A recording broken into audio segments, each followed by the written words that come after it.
सुप्रभातम बच्चों, मैं सदाशिव शुक्ला इस वीडियो में आपके लिए रचना के आधार पर शब्द के भेद लेकर के आए हैं। इसके पहले आपको उत्पत्ति अथवा स्रोत के आधार पर शब्द के भेद बताया गया था। इस वीडियो में हमने आपके लिए इसको सरलतम ढंग से समझाने के लिए रचना के आधार पर शब्द के भेद लेकर के आए। बेटा, रचना के आधार पर शब्द के कितने भेद हैं? तो रचना के आधार पर शब्द के 3 भेद होते हैं। नंबर 1 रूढ़ शब्द, नंबर 2 यौगिक शब्द, नंबर 3 योग रूढ़ शब्द। रूढ़ शब्द क्या है? अपने आप में पूर्ण तथा एक निश्चित अर्थ की प्रतीत कराने वाले शब्द। ऐसे शब्द जो अपने आप में पूर्ण तथा एक निश्चित अर्थ में प्रयुक्त होने वाले शब्द हैं, उन्हें क्या कहते हैं? रूढ़ शब्द कहते हैं। इन्हें जब आप उसे अलग करेंगे तो अर्थहीन हो जाएंगे। जैसे गाय, गाय को अलग कीजिए, गालक या अलग कोई अर्थ नहीं। मित्र, मी अलग त्र अलग कोई अर्थ नहीं। से अलग रा अलग कोई अर्थ नहीं। यानी अपने आप में पूर्ण तथा एक निश्चित अर्थ में प्रयुक्त होने वाले शब्द रूढ़ शब्द कहलाते हैं। यदि इसका हम खंडन करते हैं, खंड करते हैं, तो ये अर्थहीन हो जाते हैं। इसलिए इसे कौन से रूढ़ शब्द कहे जाते? भाई शेर है, शेर धनरा, अर्थ अलग अलग हो गया, गड़बड़ हो जाएगा, कोई अर्थ ही नहीं निकलेगा। उसके बाद है यौगिक शब्द। नाम से ही इसके अर्थ की प्रतीत होती है। यौगिक शब्द जो शब्द 2 या 2 से अधिक, जो शब्द 2 या 2 से अधिक रूढ़ शब्दों के योग से बनते हैं, उन्हें यौगिक शब्द कहते हैं। 2 शब्द हो या 2 से अधिक रूढ़ शब्द हो, उसके योग से जो बनते हैं उसे रूढ़ शब्द कहते हैं। जैसे पाठशाला, पाठशाला, पाठ धन शाला, ये दोनों पाठ और शाला दोनों रूढ़ शब्द। इससे शब्द के मिलकर के जो बने, क्या बन गया? पाठशाला। पाठशाला में पाठ का घर। राजकुमारी, राजधन कुमारी, राज में राज्य की कुमारी, कुमारी कहां की है? राज्य की। तो 2 शब्दों के दोनों रूढ़ शब्द हैं, इनके योग से जब बना तो राज्य की कुमारी। अगला है योग रूढ़ शब्द। जो शब्द 2 या 2 से अधिक शब्दों अथवा शब्दांशों के मेल से बने, 2 या 2 से अधिक शब्दों अथवा शब्दांशों के मेल से बने हों, परंतु किसी विशेष अर्थ में प्रसिद्ध हो गए। यानी 2 या 2 से अधिक शब्दों शब्दांशों, चाहे वो शब्द से बने हों 2 या 2 से, या शब्दांशों शब्दों के अंशों से मिलकर के बने हों, लेकिन किसी विशेष अर्थ में उसकी प्रसिद्धि हो रही हो, उन्हें रूढ़ शब्द कहते हैं। जैसे पंकज, 2 शब्द से कैसे का? पंक धन ज कहा गया है। पंकज जायते ही पंकजः, जो कीचड़ से जिसका जन्म हो उसे पंकज कहा जाता है। एक अर्थ में प्रयुक्त हो गई कमल, मिलकर के क्या हो गया? पंकधंज। पंकधंज बराबर पंकज।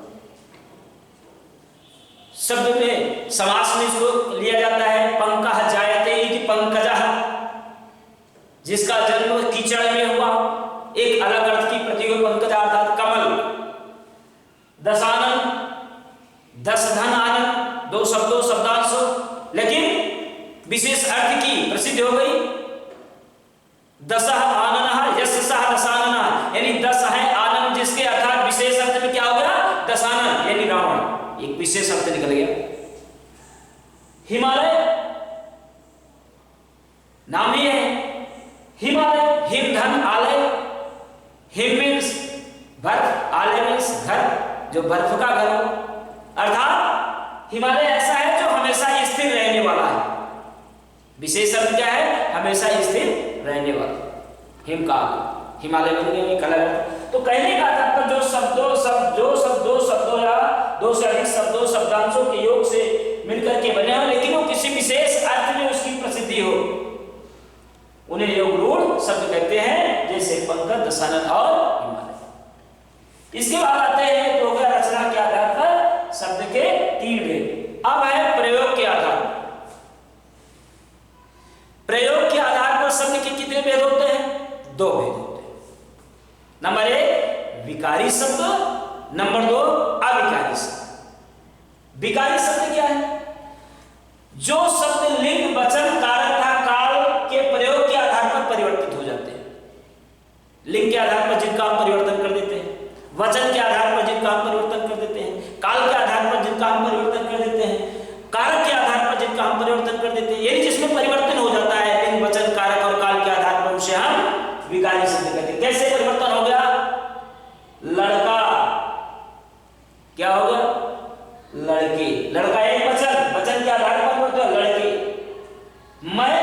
मैंने, वह, उन्होंने, ये तो होगा लिंग। वचन के आधार पर एक वचन, बहुवचन। ठीक। अब इसी प्रकार से लिंग के आधार पर भी परिवर्तन हुआ है, कारक के आधार पर भी परिवर्तन हो जाता है। तो जिसमें लिंग, वचन, कारक के आधार पर परिवर्तित हो जाता है, जो सब लिंग, वचन और कारक के अनुसार परिवर्तित हो जाते हैं, उन्हें क्या कहते हैं? विकारी शब्द कहते हैं। है कि नहीं? सिर्फ पति है तो पति से बनकर के क्या बन गया? पत्नी बन गया। लिंग के अनुसार परिवर्तित हो गया। पुल्लिंग था, पत्नी स्त्रीलिंग बन गई। तो ये तो विकारी शब्द हो गया। अब इसी प्रकार से अविकारी शब्द, नाम से अ मीन्स नहीं, विकारी मीन्स परिवर्तन, विकार। जिस शब्द में कोई परिवर्तन ना हो, लिंग, वचन, कारक के अनुसार वो जो जिस स्थिति में है उसी स्थिति में रहे, उन्हें अविकारी शब्द कहते हैं। जैसे यथासंभव, प्रति से प्रतिदिन कोई परिवर्तन नहीं, यथा में कोई परिवर्तन नहीं, आ में कोई परिवर्तन नहीं, प्रति में कोई परिवर्तन नहीं, प्रत्येक दिन।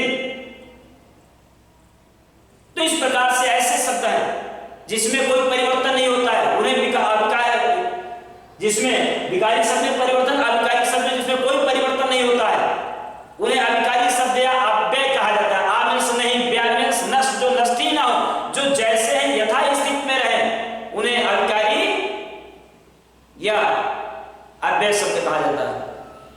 यथासंभव, प्रतिदिन, इस प्रकार से। इसके बाद बेटा है तो होगा विकारी और अविकारी, एक प्रयोग के आधार पर। अब अगला टॉपिक आता है अर्थ के आधार पर शब्द के भेद।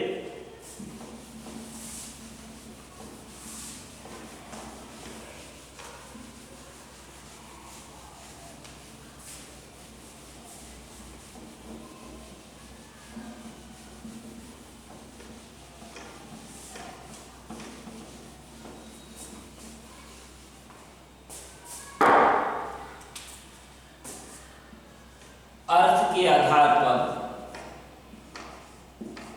नंबर 4 है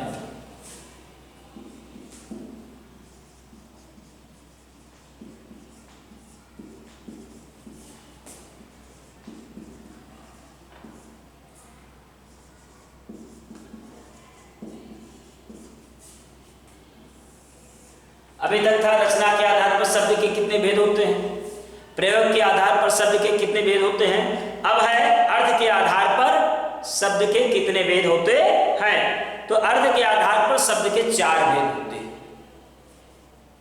नंबर 1 एकार्थी शब्द, नंबर 2 अनेकार्थी शब्द जिसे अनेकार्थक शब्द कहते हैं, नंबर 3 समानार्थी शब्द और नंबर 4 विपरीतार्थक शब्द।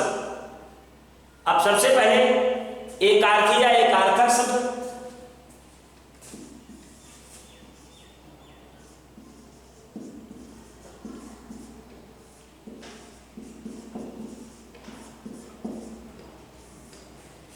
एकार्थी शब्द क्या है? ऐसे शब्द जिनसे किसी एक अर्थ का बोध होता है। ऐसे शब्द जिनसे किसी एक अर्थ का बोध होता है, जिससे किसी एक अर्थ की प्रतीत होती है, उसे एकार्थी शब्द कहते हैं। जैसे ईमानदारी,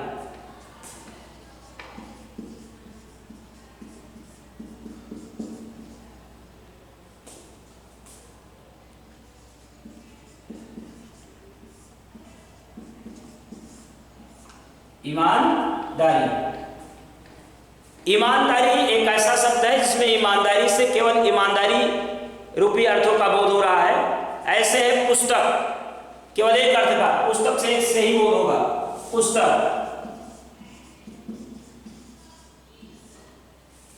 तो एकार्थी शब्द ऐसे शब्द होते हैं जिसमें एक अर्थ का बोध हो, एक अर्थ से संबंधित उसके अर्थांश प्रकट होते हैं, एकार्थी शब्द कहा जाता है। उसके बाद है नंबर 2 समानार्थी।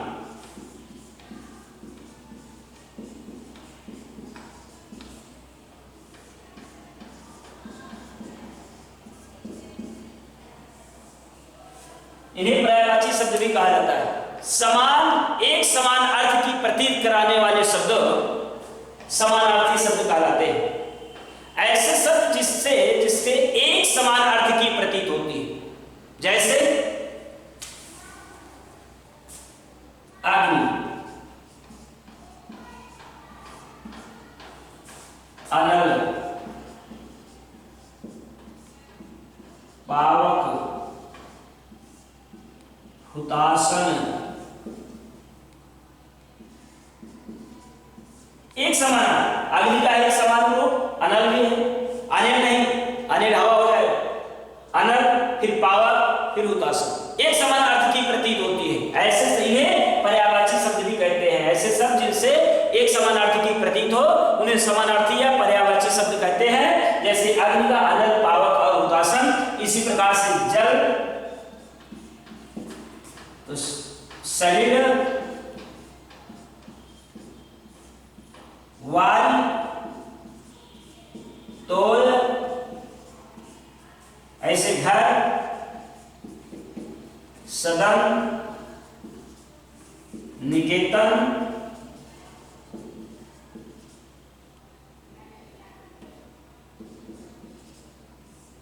गृह इत्यादि। इसी प्रकार से कमल का है पंकज, नीरज, सरोज।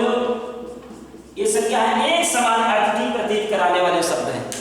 इन्हें क्या कहा जाता है? समानार्थी शब्द कहते हैं। एकार्थी, अनेकार्थी। अब अनेक अर्थ का बोध कराने वाले शब्द, ये तो क्या समानार्थी, अनेकार्थी या विपरीतार्थी।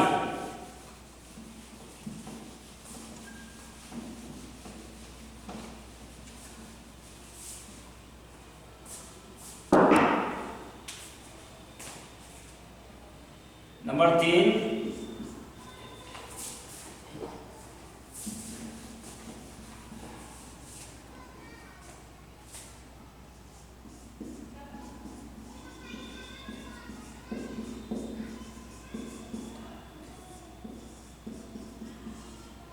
विपरीतार्थी शब्द।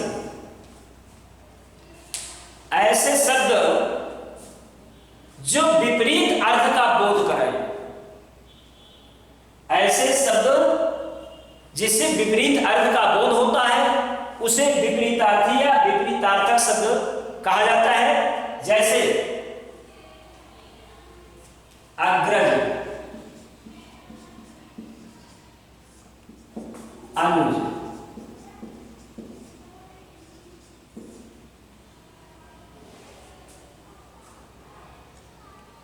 अच्छा,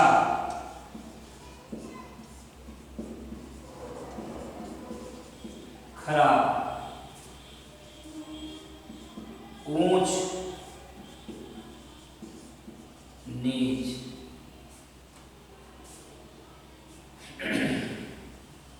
इस प्रकार से तो ऐसे शब्द जिनसे विपरीत अर्थ का बोध होता है अग्रज बड़ा, अनु छोटा, अच्छा और खराब उसका विलोम, ऊंच नीच। इस प्रकार से जो विपरीत अर्थ का बोध कराए उसे विपरीतार्थी या विपरीतार्थक शब्द कहते हैं। इसके बाद है नंबर 4 अनेकार्थी। एकार्थी, उसके बाद क्या है अनेकार्थी।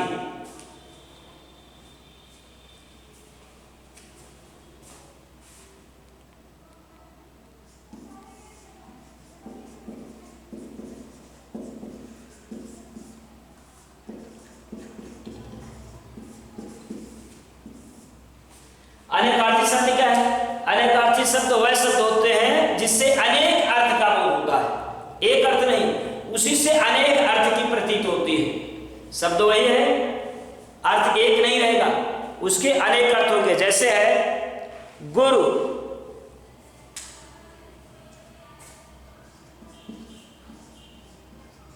गुरु शब्द है तो क्या होगा शिक्षक,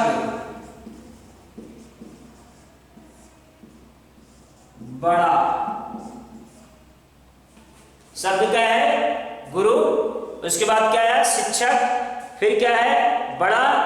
अब इसी गुरु से लोग कहते हैं चालाक, यानी का गुरु। आप लोग की आम बोलचाल भाषा हो गई गुरु, है कि नहीं? ये चालाक भी होता है। तो गुरु मीन्स शिक्षक भी होता है, गुरु मीन्स बड़ा भी होता है और गुरु मीन्स चालाक भी होता है।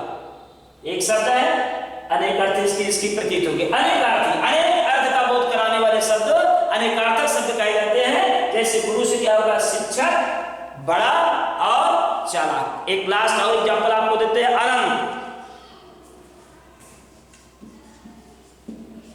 अनंत, अनंत का तात्पर्य होता है जिसका अंत न हो। आप ईश्वर को ले लीजिए, ईश्वर अनंत में आते हैं और शेषनाग अनंत के आते हैं। हरि एक ही चीज है, चाहे हरि कहिए या ईश्वर कहिए, है कि नहीं? अब इसी में अनंत में आकाश को भी ले लीजिए, आकाश, है कि नहीं? तो अब अनंत शब्द है, ईश्वर भी होता है, शेषनाग, शेषनाग भी होता है और आकाश भी होता है। तो एक शब्द के कई अर्थ हुए। तो अनेकार्थी शब्द का तात्पर्य होता है जहां पर एक शब्द के कई अर्थ होते हैं वहां उसे अनेकार्थी या अनेकार्थक शब्द कहा जाता है। जैसे गुरु का एक अर्थ शिक्षक हुआ, दूसरा बड़ा भी होता है, तीसरा चालाक होता है। अनंत का एक अर्थ होता है ईश्वर, दूसरा शेषनाग, तीसरा आकाश होता है। तो ये जो अर्थ के आधार पर शब्द के 4 भेद पूर्ण हुए। बाकी नेक्स्ट चैप्टर अगले वीडियो में आपके सामने प्रस्तुत होगा। Thank you.